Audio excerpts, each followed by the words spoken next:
कहते हैं कि सच्चा दोस्त वो होता है जो दोस्त की हर परेशानी में काम आए, उसके सुख दुख में काम आए। रिश्ते नाते पहले से बने होते हैं। भाई का रिश्ता हो, चाहे वो चाचा का रिश्ता हो, चाहे वो बाप का रिश्ता हो, चाहे रिश्ते हमें बने बनाए मिलते हैं। लेकिन दोस्त का एक ऐसा रिश्ता होता है जिसे हम खुद चुनते हैं। ऐसी ही दोस्ती लक्ष्मण, शशि और दीपक के बीच में थी। लेकिन उनके बीच में एक लड़की आ गई थी जिसका नाम था नेहा। और नेहा की वजह से सनक और लक्ष्मण और सफ़र ने दीपक को ऐसी मौत मारी कि देखने वाले ने भी रोंगटे खड़े हो गए। और मौत ही नहीं मारा बल्कि जिंदा दीपक के गुप्त अंग को पेट्रोल छिड़क कर उसमें आग लगा दी। दोस्तों, सोचने का विषय है, जिस जिंदा इंसान के गुप्त अंग में जानी उसके लिंक पर पेट्रोल छिड़क कर आग लगा दी जाए तो फिर उसका क्या आलम होगा, उस वक्त का क्या मंजर होगा कि देखने वालों को भी रोंगटे खड़े हो जाएंगे। और दीपक को ऐसी मौत मारने के बाद में उसके चेहरे पर पेट्रोल छिड़क दिया जाता है और उसकी चेहरे की जान पहचान मिटा दी जाती है। तो दोस्तों, ये पूरी कहानी कहाँ की है मैं आपको विस्तार से सुनाने जा रहा हूँ। मैं हूँ चंदन भाई। बस 10 मिनट के साथ मेरे साथ बने रहिएगा। बस आपसे यही रिक्वेस्ट है कि आप अभी तक हमारे चैनल को सब्सक्राइब नहीं किया तो चैनल को सब्सक्राइब कर दे, वीडियो को लाइक करिएगा। तो चलते हैं, पूरी कहानी समझते हैं इस वीडियो में। दोस्तों, दीपक कई दिनों से घर वालों से पहले की तरह ज़्यादा बातचीत नहीं कर रहा था। इस बात को लेकर राजबाला अच्छे से समझ रही थी। राजबाला दीपक की माँ सोच रही थी कि पता नहीं कि बेटा किस परेशानी में है, उखड़ा उखड़ा सा रहता है, कुछ उदास उदास रहता है। एक दिन जैसे ही दीपक दोपहर के समय घर आता है, राजबाला उसको पकड़कर बैठ जाती है कि बेटे आखिर ये तो बता, तेरी परेशानी की वजह क्या है? कारोबार की वजह से परेशान है या कोई और परेशानी है? लेकिन दीपक की जो बात अंदर ही अंदर घुट रही थी, उसके दिल में वो ज़बान पर नहीं आ रही थी। अपने माँ को टालते हुए कहता है कि माँ ऐसे करो कि पहले तुम मुझे खाना दो, मुझे बहुत ज़ोर से भूख लगी है, और उसके बाद में फिर बातें करते हैं। माँ रसोई में जाती हैं और रसोई से बेटे के लिए खाना ला के देती है, उसको परोस देती है। बेटा खाना खाने लगता है। जैसे ही दीपक खाना खाने के लिए बैठा तो उसके फ़ोन पर एक कॉल आती है। जब दीपक मोबाइल की स्क्रीन की तरफ देखता है तो उसको अनजान नंबर दिखता है। तो दीपक ने उसको ध्यान नहीं दिया और उसको काट देता है। 2-4 लोग में उससे और फ़ोन आया तो दोबारा से फिर उसी नंबर से जब फ़ोन पर आता है और दीपक टेंशन में हो जाता है कि यार आराम से ये लोग खाना भी नहीं खाने देते। तो फिलहाल वो फ़ोन उठाता है। जैसे फ़ोन उठाता है तो सामने से उससे कोई उसका शायद परिचित हो या अपरिचित हो, उससे बात करता है तो उसे कहीं बुलाता है। दीपक की माँ ने सिर्फ इतना ही सुना कि दीपक उसे ये कह रहा था कि कोई बात नहीं, बस 5 मिनट में मेरा इंतज़ार करो, मैं आ रहा हूँ। एक कहने के बाद में कुछ दीपक खाना खाया और कुछ न खाया, और वो अपनी माँ से खाना रखने के लिए कह करके मैं खाना उठा कर रख दो, मैं अभी थोड़ी देर में आ रहा हूँ, एक कह करके वो चल देता है। उसकी माँ राजबाला उसे पीछे से आवाज़ लगाती है कि बेटा, मैंने तुझे 10,000 रुपये फ़ोन लाने के लिए दिए थे और तूने अभी तक मेरे लिए फ़ोन भी नहीं लाया। दीपक कहता है कि माँ, मेरे पास वो पैसे अभी रखे हुए, मैं आपको फ़ोन लाकर दे दूँगा, बस थोड़ी देर में आता हूँ। ये कह करके दीपक चला जाता है। उसके बाद में दोपहर से शाम हो जाती है, लेकिन दीपक वापस नहीं आता है। जब शाम को 9 या 10 या 11 बज का समय हो जाता है, उसके पापा भी घर आ जाते हैं। उसका भाई फरीदाबाद में नौकरी करता है। दोनों पति पत्नी बड़े परेशान होने लगते हैं कि दीपक को लेकर, लेकिन दीपक की ना कोई खबर आई, ना ही उसका फ़ोन लग रहा था। और ऐसे में उसके बाद में जो राजबाला और जिस वक्त अग्रवाल जो दीपक के माता पिता थे, वो अपने बड़े बेटे को फ़ोन करके कहता है कि बेटा ज़रा दीपक को देखो, उसका कहीं पता नहीं लग रहा है। उसका भाई जो था नितिन, वो उस हर जगह हर संभव जगह तलाश करता है, लेकिन उसका कोई पता नहीं चला। इसी तरह से सुबह हो जाती है। अगला दिन जब होता है तो जसवंत और राजबाला, दीपक के माता पिता बड़े परेशान थे और वो इसी कस्मी पुलिस स्टेशन चले जाते हैं। और पुलिस स्टेशन जाने के बाद में अपने सारी कहानी राजबाला जो है वो पुलिस वालों से बता देती है, अपनी रिपोर्ट लिखा देती है। पुलिस वाले उस बात पर कोई ज़्यादा ध्यान नहीं देते और उनसे कहते हैं दीपक कोई दूध पीता बच्चा नहीं है, 25 साल का नौजवान है और यार दोस्तों के साथ कहीं गया होगा और 2-4 दिन में वापस आ जाएगा घूम घाम के। लेकिन 2 दिन 4 दिन 6 दिन बीत गए, ना ही दीपक आया और ना ही दीपक की कोई खबर आई। 4 दिन के बाद में जब पुलिस वालों को एक सूचना मिलती है कि खुर्रमपुर गांव में टीटू के खेत, गन्ने के खेत में एक लाश पड़ी हुई है। जब पुलिस वहां जाती है और उस लाश को देखती है तो वो एक 25-30 साल के नौजवान की थी, जिसका चेहरा बिगड़ा हुआ था और जो नंग अवस्था में वो लाश पड़ी हुई थी। उसके जिस्म पे कपड़े भी नहीं थे और उसका प्राइवेट पार्ट जो था वो जला हुआ था और चेहरे की जो पहचान थी वो बिल्कुल नहीं हो सकती थी, वो पूरी तरह से जला हुआ था। जब पुलिस उस लाश को देखती है तो बड़ी ही हैरान होती है कि यार ये तो समझ में आता है कि कोई किसी का चेहरा इसलिए बिगाड़ देता है कि वो उसकी पहचान ना हो सके। सबूत मिटाने के लिए उसकी पहचान मिटा देते हैं लोग, उसका चेहरा बिगाड़ देते हैं। लेकिन इसका तो प्राइवेट पार्ट किसी ने जला दिया, इसकी क्या वजह है? पुलिस बहुत परेशान थी, लेकिन पंचनामा पुलिस भर के और उसको पोस्टमार्टम के लिए भेज दिया जाता है। पोस्टमार्टम पर भेजने के बाद में उसकी पहचान, उसके फ़ोटो इधर उधर दिखाए जाते हैं, लेकिन कोई भी उसको पहचान नहीं कर पाता और उस लाश की पहचान नहीं हो पाती है। और इस जसवंत सिंह अपने बेटे को लेकर परेशान थे कि उनकी रातों की नींद उड़ी हुई थी। ये तो एक माँ बाप से ही पूछो कि जिनका 25 साल का बेटा कहीं गुम खो गया हो और उसकी कोई खबर ना मिल रही हो, तो उनको ना ही खाना अच्छा लगता है, ना ही उनको पीना ही अच्छा लगता है, ना उनको नींद आती रातों में। अगर माँ बाप को कोई सबसे बड़ा दुख होता है तो वो अपने जवान बेटे का दुख होता है। और इसी परेशानी में वो रात दिन उड़ रहे थे। जसवंत अग्रवाल अब सुबह शाम पुलिस थाने के चक्कर लगा रहे थे, लेकिन वहाँ से उन्हें कोई कुलूम नहीं मिल रहा था। पुलिस हाथ पर हाथ धरे बैठी हुई थी, लेकिन कोई भी उनको उसमें कामयाबी नहीं मिल रही थी। अब ये हुआ कि जो लाश थी, जो चेहरा जला हुआ था, जिसकी पहचान नहीं हो रही थी, उस लाश को पुलिस ने जसवंत अग्रवाल को भी नहीं दिखाया कि इस लाश को किसकी है। इसीलिए करते करते लगभग 7 से 8 महीने समय बीत जाता है, लेकिन ना तो उस लाश का कोई पता चलता है, ना ही उस जसवंत अग्रवाल का बेटे दीपक का पता चलता है।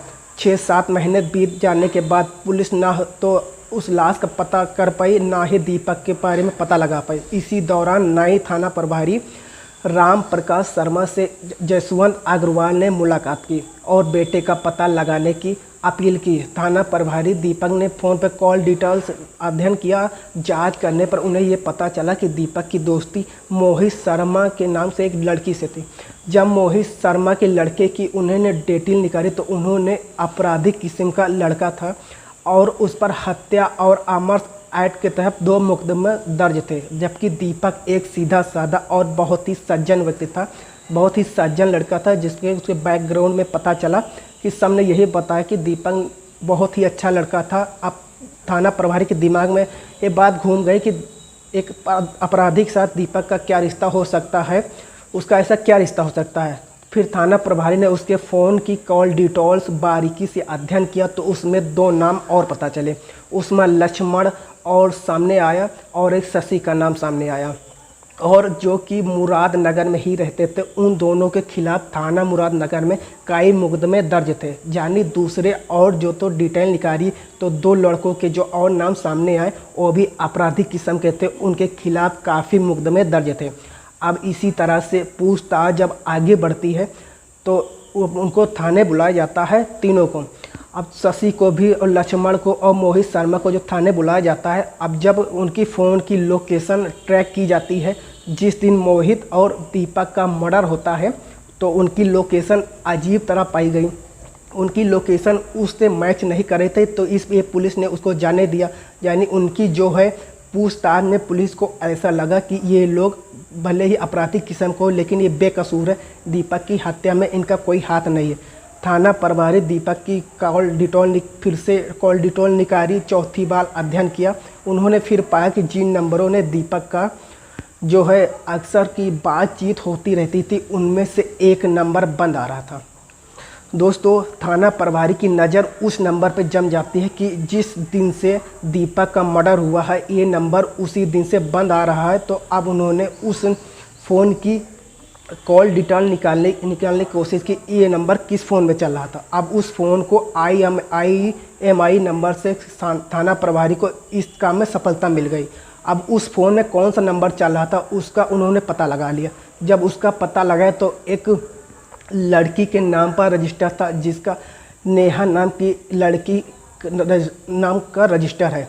जब नेहा की बैकग्राउंड निकलवाई गई, उसके बारे में पूछताछ की गई, तो नेहा जो है वो एक ख़राब किस्म की लड़की थी। उसका आए दिन किसी न किसी लड़की के साथ चक्कर चलता रहता था। अब इसी तरह से शशि और लक्ष्मण का भी नेहा का साथ चक्कर चलता रहा। अब थाना प्रभारी को उस पर ऊपर शक हो जाता कि दाल में कुछ न कुछ काला है, और हो न हो दीपक की हत्या में यहीं से कुछ पक्का सबूत मिलेगा। थाना प्रभारी को लगा कि दाल में कुछ ज़रूर से ज़रूर काला है, इसलिए उसने मनोवैज्ञानिक तरीके से अब नेहा को बुलाकर उससे पूछताछ करना शुरू किया।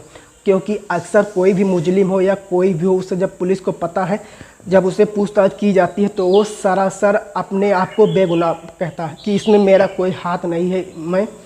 लेकिन मैं थाना प्रभारी ने मनोवैज्ञानिक तरीके से जब पूछताछ की नेहा से, तो नेहा इधर उधर से बदलने लगी। तब नेहा ने थाना प्रभारी को सही तरीके से जवाब नहीं दे पाई।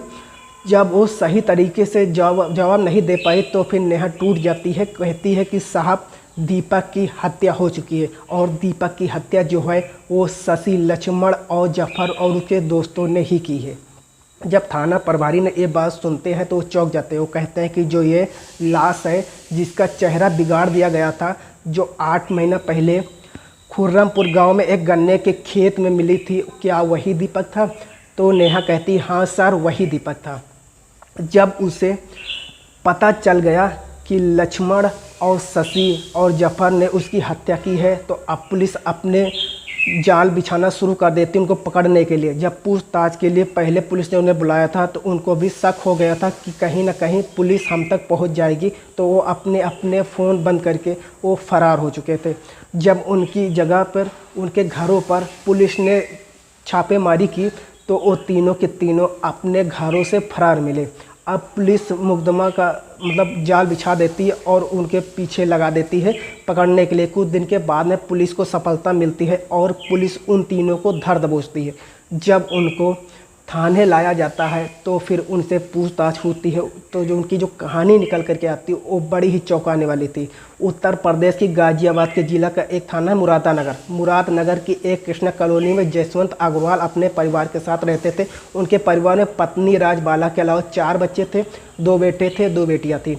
दोनों बेटियों की शादी कर दी थी और एक बड़े की बेटी की शादी कर दी थी। दीपक अभी बिना शादीशुदा था, और जो उसका बड़ा बेटा था जसवंत अग्रवाल का, वो फरीदाबाद में नौकरी करता था। तो उन्होंने दीपक से ही फरीदाबाद में जूतों की दुकान खुलवा दी। लेकिन वो जूतों की दुकान में दीपक चला नहीं पाया और उसने आनंद फानंद करके उस दुकान को बंद कर देता है और मुरादनगर में आकर के ही रहने लगता है और अपने माता पिता को समझा देता है कि मैं यहीं पर रह करके कोई बिजनेस करूँगा, कोई कारोबार करूँगा। मोहित की जो लक्ष्मण और शशि जो जफर से पहले ही दोस्ती थी, और उसको ये भी पता था कि ये जो 2 लड़के शशि जो है और लक्ष्मण, ये नेहा से प्यार करते हैं, नेहा से इनके अवैध संबंध है। ये जानते हैं हुए भी दीपक नेहा से करीब आता चला गया, क्योंकि जो नेहा थी वो पहले से बहकी हुई लड़की थी और वो अय्याश किस्म की लड़की थी। नए नए लड़कों को फंसाना उसका काम था। जैसे ही दीपक उसके पास खोना शुरू हुआ, नेहा ने फुल तरीके से उसको लाइन दे दी और दोनों के संबंध अब दीपक के भी उससे बन जाते हैं। लक्ष्मण और शशि को ये पता नहीं होता है। नेहा जो थी वो अब लक्ष्मण को शशि से दूरियां बना लेती और दीपक के साथ खुलेआम घूमने लगती है, उसको डेट करने लगती है। जब शशि और लक्ष्मण को ये पता चलता है कि हमें इग्नोर करने की वजह जो दीपक है, और दीपक ने हमारे प्यार पर, जिससे हमारा काम ठीक ठाक चल रहा था, हमारा आए दिन निकल जाता था, तो दीपक ने उसके ऊपर डाका डाला है। तो दीपक के दोस्तों के बीच में चूरा भोंका है। जब भी दीपक को पता था कि एक नेहा से हम कनेक्ट हैं, उसके बावजूद भी उससे हमारे तार काट कर अपना तार जोड़ा, तो तो उनके दिल में जो है उसके लिए उनके मन में दीपक के प्रति बहुत ज़्यादा गुस्सा पैदा हो जाती है और वो उसको मारने के ठान लेते हैं। अब उन्होंने जो है अपने एक दोस्त को सफ़र को साथ में ले लिया और उससे भी कहा कि भाई ऐसी ऐसी बात है, दीपक ने हमारे साथ गद्दारी की, अब उसको मौके घाट उतारना है। तीनों में ये बात सेट हो जाती है, तीनों दोस्त उसकी हत्या करने के लिए तैयार हो जाते हैं। जिस दिन वो घर पर खाना खा रहा था उस दिन जो फ़ोन आया था, जो फ़ोन अनजान नंबर से आया था दीपक के फ़ोन पे, वो फ़ोन एक पीसीओ से लक्ष्मण ने ही दीपक को किया था और लक्ष्मण ने ही बुलाया था।